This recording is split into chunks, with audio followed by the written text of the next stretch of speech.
So it's a bit of a drizzly day today in the high desert of California, but we are out of spaghetti sauce, so I'm going to make some more. Came out here to my garage fridge, and let's get some frozen tomatoes out. So this is one of my freezers. I have lots of things frozen here for later use. You know, I've bought eggs 1 year in bulk, so I have lots of those. Some orange juice, some lemon stuff, prickly pear juice. Here's all that broth I made a few months ago. And down here, underneath more broth fixins, I've got some tomatoes. So I'm going to take all of those into the house. So it looks like I got 6 quarts of frozen tomatoes out of the garage. And here in the fridge, I had some of these 4-ounce portions of mirepoix that I made last month. And I'm going to throw those in with it as well.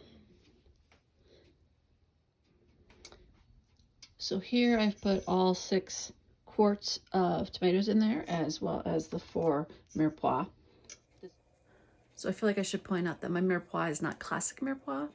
My wife is allergic to celery, so I had to substitute for that. So it is 2 portions of onions, 1 portion of carrots, and half a portion each of Napa cabbage and fresh parsley. So I just gave the pot a stir, and as you can see, it's all melting quite nicely.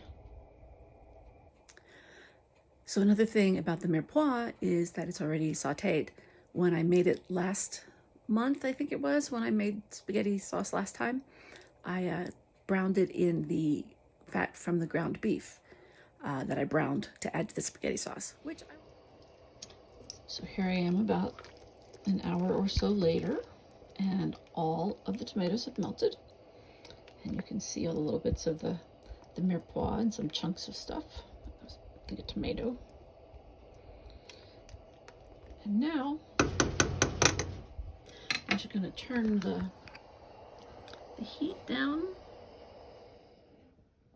and just let it simmer all day. Because I don't use exclusively sauce tomatoes when I do this, I'm just going to let it simmer for most of the day to reduce the sauce and get rid of some of that extra water that's in there. And the house is going to smell amazing. Now, the reason I don't use exclusively sauce tomatoes is because every week we get a box from Imperfect Foods, and I always order a lot of tomatoes because we love tomatoes. We use them, in salads. We use them, as garnish for this or as a side dish or whatever. And whatever we don't use, when the new box comes the next Friday, I take all of the old tomatoes and I blend them up and freeze them. And so it's a mix of, heirloom tomatoes, what they're calling cocktail tomatoes, and some Roma tomatoes, a few sauce tomatoes in there, cherry tomatoes, basically any kind of tomato that they send me.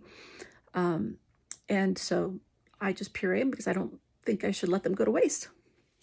So I'm also going to add some garlic into the sauce. I've got some garlic cloves that I had previously peeled and frozen. I got a bunch and I didn't feel like I should throw them away, so put them out in the freezer, and I keep some in the fridge so that I can use them when I need them. So I'm going to go ahead and crush them up. So here it is after crushing. I've crushed them all up, and I'm going to add them to the pan. Adding them to the pan.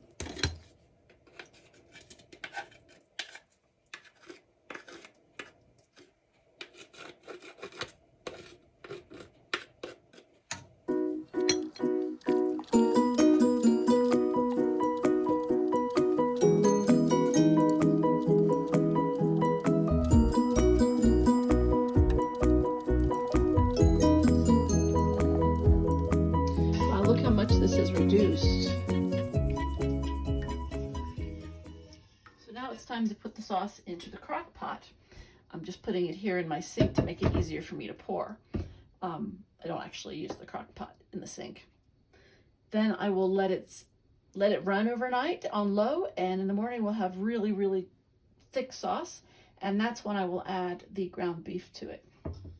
Here we go. A little splashy,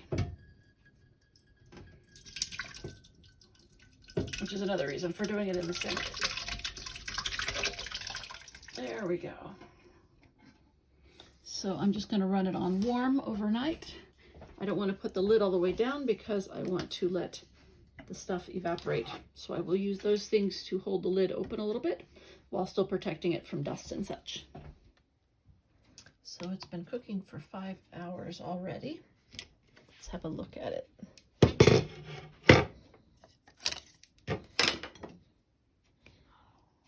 Super thick already.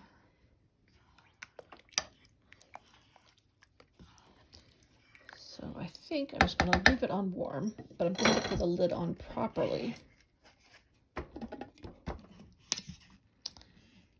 so it doesn't evaporate quite so fast. And we'll see how it looks in the morning.